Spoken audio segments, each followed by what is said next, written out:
Lakhindar school ছুটি হওয়া মাত্র সোজা রাজপ্রাসাদে ছুটে আসবি, কিন্তু স্কুল ছুটি হয়েছে, দাদু তো আমাকে এতক্ষণও নিতে এলো না। না না না, আমি যেন বসে থাকতে থাকতে ভোরে হয়ে গেছি। যাই, ওই দেখি সম্মুখে আমাদের বাড়ি, এই মুহূর্তে আমি নিজে পায়ে হেঁটে যাই।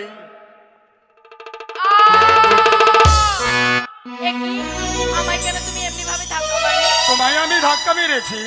না না না, মনে হচ্ছে তুমি আমাকে ধাক্কা মেরেছো। ঠিক আছে গো, তোমার সঙ্গে ধাক্কা লেগে আমার যদি কোনো অন্যায় অপরাধ হয়ে থাকে তুমি আমাকে ক্ষমা করে দিও, আমার পথ থেকে সরে দাঁড়াও। এই যে শোনো, বলো। তুমি কোথায় গিয়েছিলে? আমি গিয়েছিলাম ওই আমাদের স্কুলে। স্কুলে? হ্যাঁ। কেন? লেখাপড়া করতে। তাই বুঝি? হ্যাঁ হ্যাঁ। তোমার বাড়ি কোথায়? চম্পকনগর। তাই বুঝি? হ্যাঁ। আর একটি কথা বলবো? বলো। তোমার পিতার নাম কি? আমার পিতার নাম চাঁদ সওদাগর। আর তোমার নাম? আমার নাম শ্রীমান দুর্লভ লক্ষিন্দর। তাই বুঝি? হ্যাঁ গো। বেশ, আমার এইটুকু জানা। বেশ, এবার তাহলে আমার পথ থেকে সরে দাঁড়াও, আমাকে বেশ, যেতে দাও। বেশ, তাই তো এই মুহূর্তে আমি বিলম্ব করব না, এই মুহূর্তে লক্ষিন্দরের রঙে আমি কামবান নিক্ষেপ করলাম। না!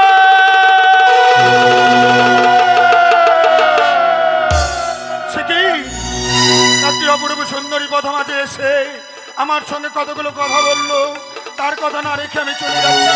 না না না, তার মুখখানা যে আমার দুই চোখে ভেসে উঠছে, তার সঙ্গে কথা বলবার জন্য আমি যেন বিচলিত। যাই যাই, ওই মেয়েটার সঙ্গে আমাকে কথা বলতে হবে।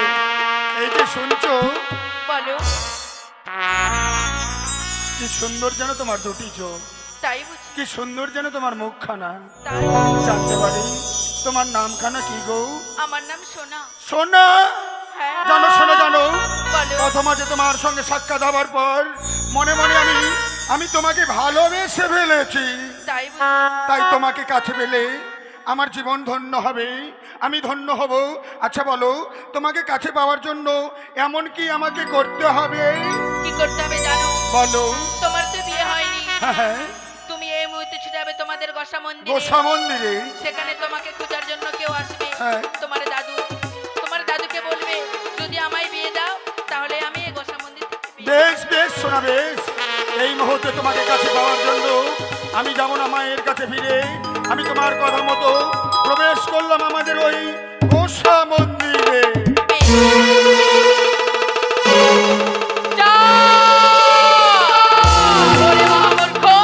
তুই যদি চলিস ডালে ডালে, আমি চলি পাতায় পাতায়।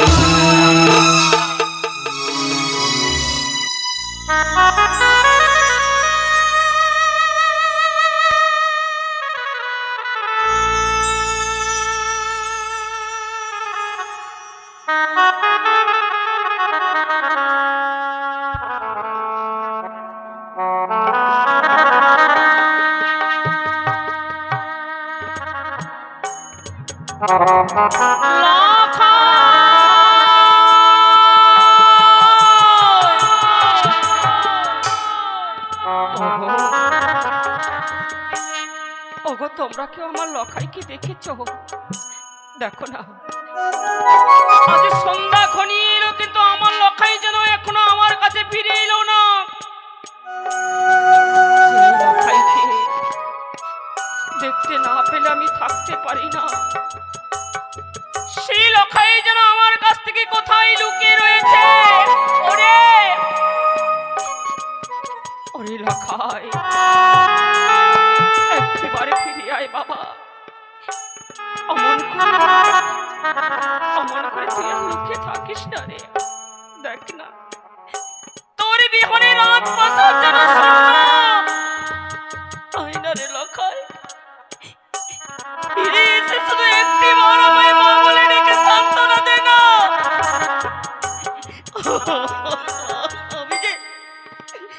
আমি যে মারাকে বড় কাঙ্গাল রে লখাই।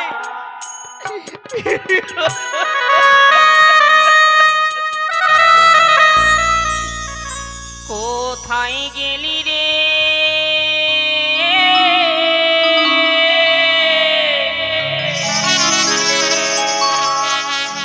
ওরে আমার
আর কোনোদিন এই হতভাগীকে মা বলে কেউ ডাকবে না গো। আর আমি নিঃস্ব হয়ে গেলাম। একবারে মা ডাকে শুনবো, কেউ নেই। রাজপ্রাসাদ থেকে বোমার কান্নার কণ্ঠস্বর ভেসে আসছে। জানি না বোমার এমন কি হয়েছে বলে আসছে একা করে বসে ঢুকে ঢুকে কান্না করছে। না না না, একটিবার বোমার কাছে যাবো। বলি বৌমা,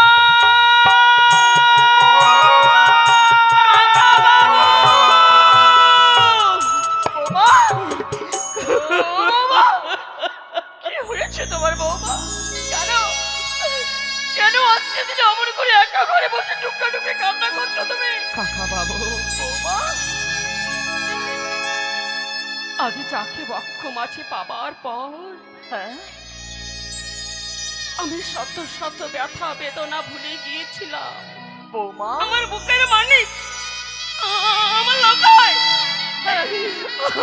আমার লকায় কোথায় যেন হারিয়ে গেছে গো বৌমা। কি বলছো বৌমা তুমি? দাদু ভাই হারিয়ে গেছে? না না, আমি দাদু ভাইকে সকাল 10টার সময় পার্সেলে ভর্তি করেছিলাম। আমি তাকে ভালো করে বুঝিয়েছিলাম দাদু ভাই একা একা পার্সেল নিয়ে বাড়ি আসছে রে। বৌমা দেখো দেখো, আমার যেতে বিলম্ব হয়েছে বলে দাদু ভাই হয়তো আমার অপেক্ষায় কোথাও বসে রয়েছে। নেই কাকা বাবু, এই চম্পলানগর আমি তন্ন তন্ন করে লখাইকে খুঁজে বেরিয়েছি। হ্যাঁ কই কেউ কেউ আমার লখাইরে খবর দিতে পারলেন না। কমিটির একজন গিরিমণি আসবেন, কমিটির একজন। আমি যেন সত্যই আজ নিশ্চয় হয়ে গেলাম। বৌমা, তুমি আমার করে কেঁদো না বৌমা, আমার কেন কেঁদো না। আমি যখন বেঁচে আছি কিনা আমি আমি আর আমাকে তোমায় কাঁদতে দেবো না বৌমা। কাকা বাবু, যেখান থেকে পারি না কেন আমি দাদু ভাইকে খুঁজে নিয়ে আসবো, নিয়ে এসে দেবো। আমি তোমার মতো তুলে দেবো দেবো। তাই জন্য ওই কাকা বাবু, আর যদি লকাইকে আমি না পাই আমি আর প্রাণে বাঁচবো না গো। ওই গঙ্গায় গিয়ে প্রাণ খান আমি বিসর্জন করে দেব। না বাবা না, আমার কথা মুখে আসতে নেই বাবা। আমি আসছি বাবা, আমি আসছি। বলি দাদু ভাই,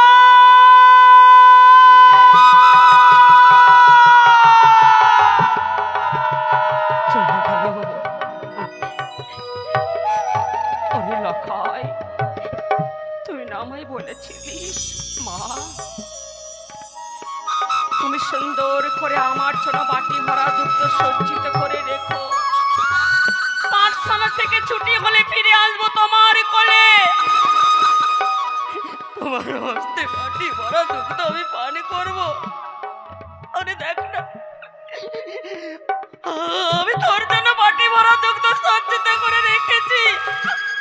আয় না খোকা।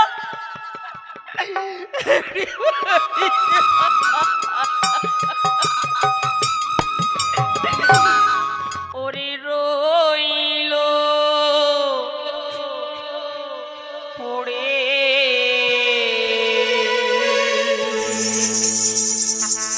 আমার দুধ মাখা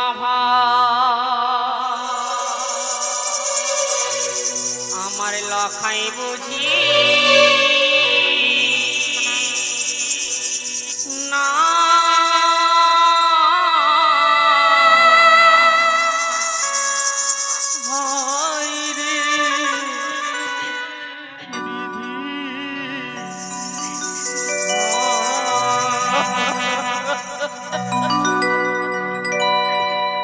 রইল পড়ে দুই মাখা লখাই বুঝি না।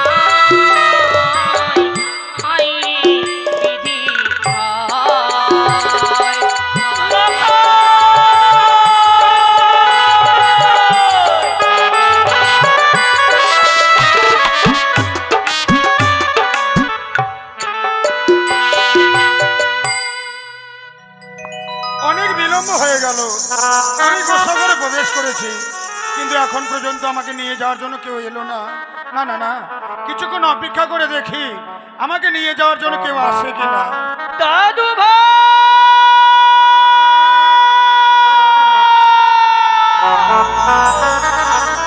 দাদু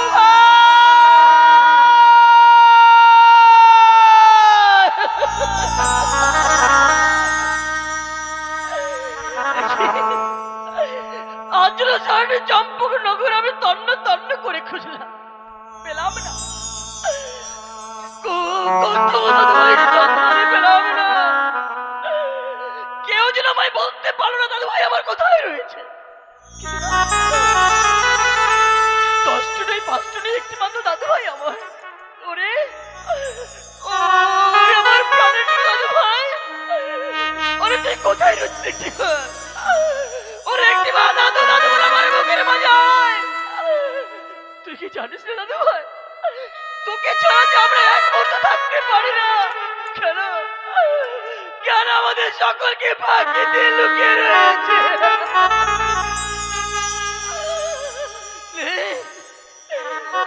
দাদু ভাই আমার নেই,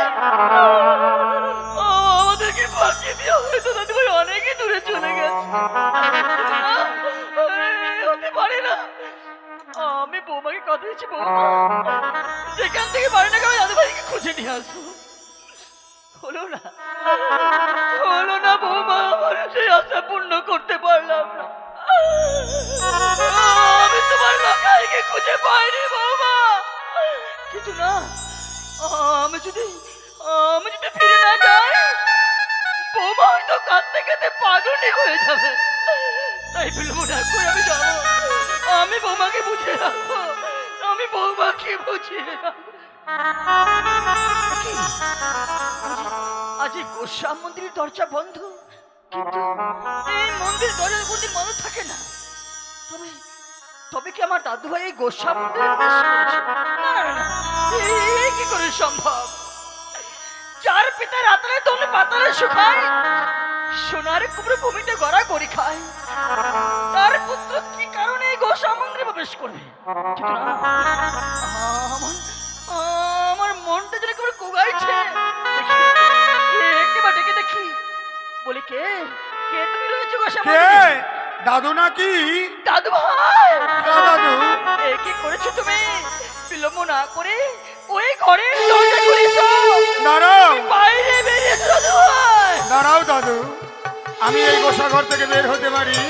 বের হওয়ার আগে আমাকে তুমি কথা দাও, বের হয়ে তোমার কাছ থেকে আমি যা চাইবো তুমি আমাকে তাই দেবে। দাদু ভাই, এই ছোট্ট থেকে লালন পালন থেকে বড় করেছি, যা চেয়েছিস তাই দিয়েছি দাদু।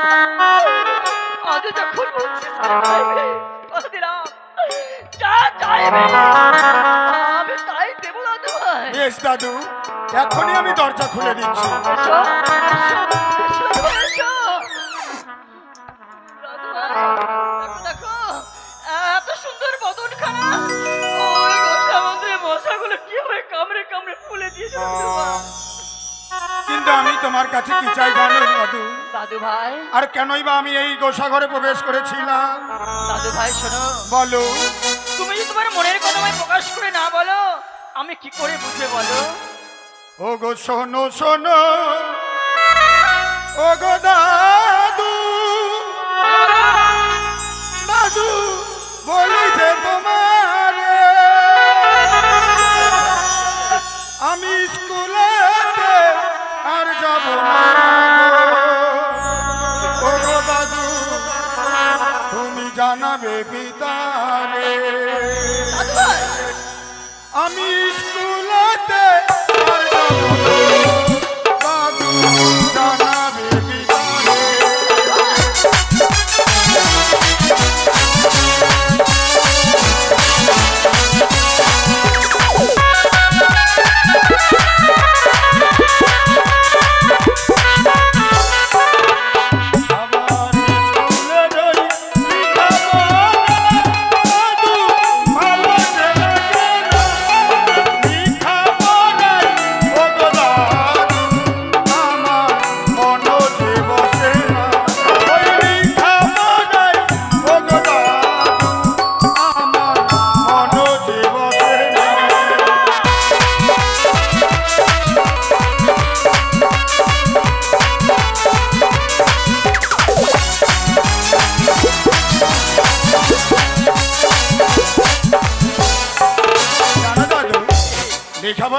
আমাকে মোটেই ভালো লাগে না। আমি জানি তুমি কেন স্কুলে যাবে, লেখাপড়া কেন করতে ভালো লাগছে, আমি সব জানি। কি জানো?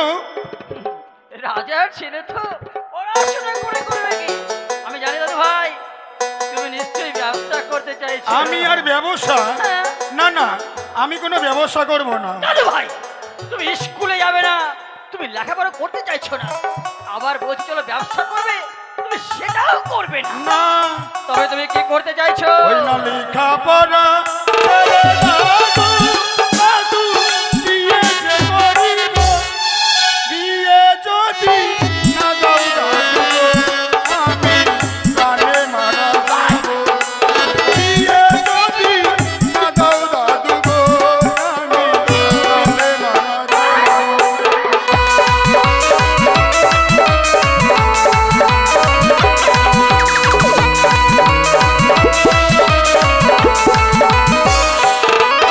আমার হাতে ধরি পায়ে মরি, দাদু বলিতে তোমার বিয়ের কথা, ও গো দাদু, তুমি জানাবে পিতারে।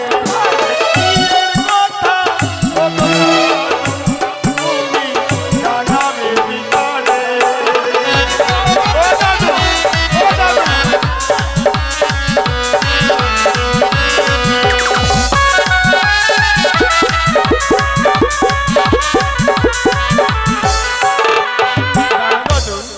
আমি লোকমুখে শুনেছি বিয়ে নাকি খুব ভালো জিনিস, তাই আমি বিয়ে করতে চাই। তুমি লোকের মুখে শুনলে বিয়ে খুব ভালো জিনিস, তাই ধেই ধেই করতে করতে চলেছো দাদু বিয়ে করো বিয়ে করবো করে হ্যাঁ। নাকি?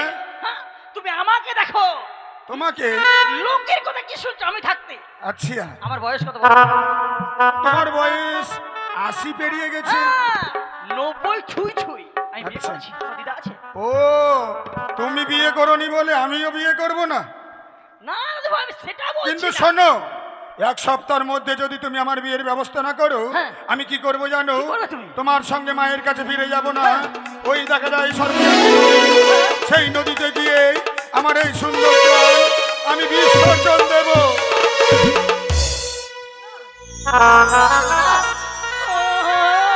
আমি থাকতে তোমাদের এরকম করতে দেবো না দাদু ভাই। ও দাদু, কথা যখন আমি তোমায় দিয়ে ফেলেছি কিনা, হ্যাঁ, আমি তোমার বিয়ের ব্যবস্থা অবশ্যই করবো। বেশ, তুমি আমার বিয়ের ব্যবস্থা করো, আর ততক্ষণে আমি মায়ের সঙ্গে দেখা করে আসি। চল চল চল চল। কমিটির একজন গৃহণী দেখা করে যাবেন, কমিটির একজন।